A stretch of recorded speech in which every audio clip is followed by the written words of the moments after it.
বিএনপির একটা কর্মী জেলে গেলে তার খোঁজ কিন্তু কেউ নিত না, তার পরিবারকেই দৌড়াতে হতো। কিন্তু জামাতের একটা কর্মী যখন জেলে যেত, আমাদের কানে খবর আসতো যেটা, যে দল থেকেই তার ফ্যামিলিকে দেখা শোনা, তার ফ্যামিলিকে সমস্ত সাপোর্ট দেয়া, বাজার খরচ থেকে শুরু করে সবকিছু তারা করে। এবং তারা দরিদ্র পরিবারের ব্রিলিয়ান্ট ছেলেদেরকে বেছে নেয়, কাউকে ব্যারিস্টার বানায়, কাউকে ডাক্তার বানায়, কাউকে আরো মানে অন্য কোনো ফিল্ডে যদি তার ক্যাপাসিটি থাকে সেই দিকে তারা ইনভেস্ট করে। সেই কারণে আপনি দেখবেন যে মানে মুখ খুললে আপনি বুঝবেন যে মানে the background shows everywhere, but brilliance যদি তাদের থাকে, মেধা যদি থাকে, জামাত তাদেরকে ইয়ে করে, নার্চার করে। They were with the government for many many years, এবং তারা তো একসাথে সরকার গঠন করেছে, একসাথে বিরোধী দলে থেকেছে, একসাথে আন্দোলন করেছে, একসাথে ক্ষমতার হাওয়া বাতাস খেয়েছে। সো এখন তো তারা একসাথেই। কিন্তু মুশকিল হচ্ছে জামাত 77 আসন, এটা কিন্তু হিস্ট্রিতে কখনো হয় নাই।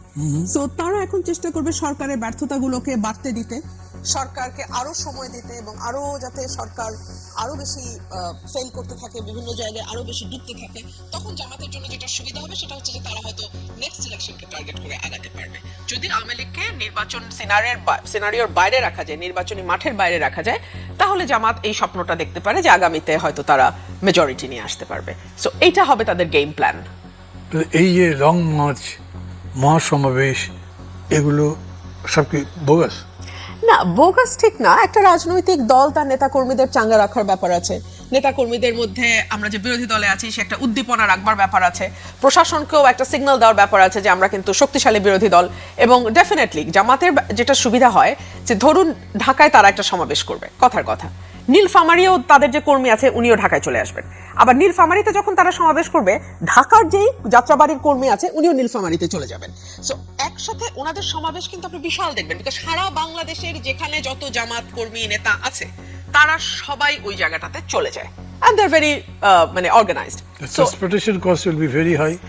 Do you really think যে তাদের কাছে মানি ইজ আ প্রবলেম?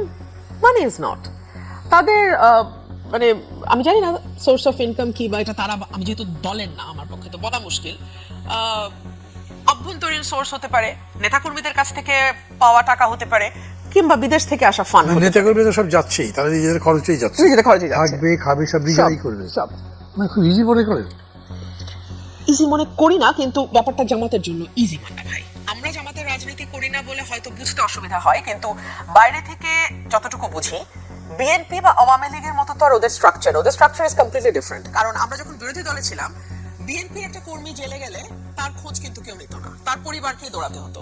কিন্তু জামাতের একটা কর্মী যখন জেলে যেত, আমাদের কানে খবর আসতো যেটা, যে দল থেকেই তার ফ্যামিলিকে দেখা শোনা, তার ফ্যামিলিকে সমস্ত সাপোর্ট দেয়া, বাজার খরচ থেকে শুরু করে সবকিছু তারা করে। এবং তারা দরিদ্র পরিবারের ব্রিলিয়ান্ট ছেলেদেরকে বেছে নেয়, কাউকে ব্যারিস্টার বানায়, কাউকে ডাক্তার বানায়, কাউকে আরো মানে অন্য কোনো ফিল্ডে যদি তার ক্যাপাসিটি থাকে সেই দিকে তারা ইনভেস্ট করে।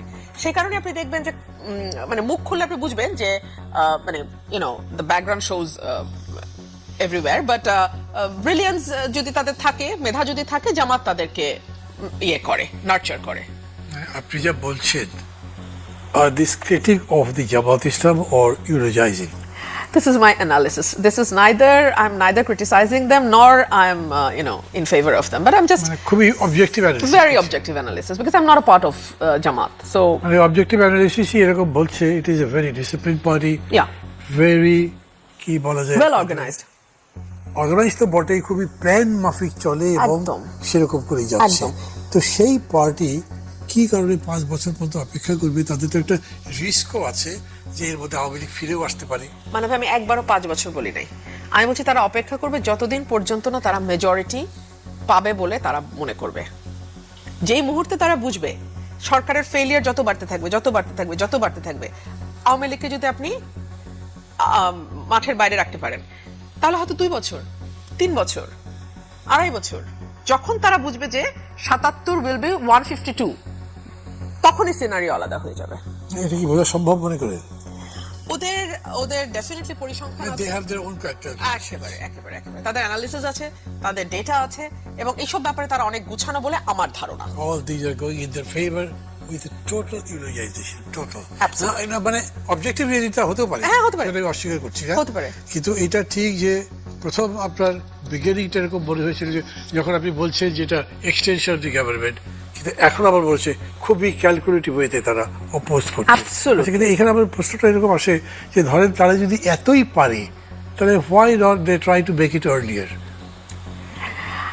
মানা ভাই, আসলে মাঠে এতদিন দুটো দলের রাজত্ব ছিল, দ্বিদলীয় ব্যবস্থা। এক, দুই হলো ৭১-এর একটা বিশাল ব্যাগেজ তাদের উপর ছিল এবং আছে। তিন হলো তারা কিন্তু অত্যন্ত ধৈর্যশীল না হলে এত দূর এত বছর টিকে থাকবার কথা না। নিশ্চয়ই। সেই ৪১ সাল ৪২ সালে তাদের জন্ম, তারপরে ধীরে ধীরে ধীরে ধীরে তিনটা জমানা পার হলো, ভারত উপমহাদেশ, তারপরে পাকিস্তান, তারপরে বাংলাদেশ। সো এবং প্রত্যেকটা সময় তারা হিস্ট্রির উল্টো দিকে দাঁড়িয়েছে। ৪৭-এ তারা একরকম চেয়েছে, ৭১-এ তারা একরকম চেয়েছে, কিন্তু ঘটনাগুলো ঘটেছে কিন্তু ডিসফেভারে, তাদের ডিসফেভারে। সো সেই জায়গাগুলো অতিক্রম করে এসে এখানে এসে দাঁড়ানো, ধৈর্য আছে, যেটাকে আমরা পার্সিভিয়ারেন্স বলি, খুব পার্সিভিয়ারেন্স তাদের অসাধারণ, লেগে থাকা। সো এই লেগে থাকা তো একসময়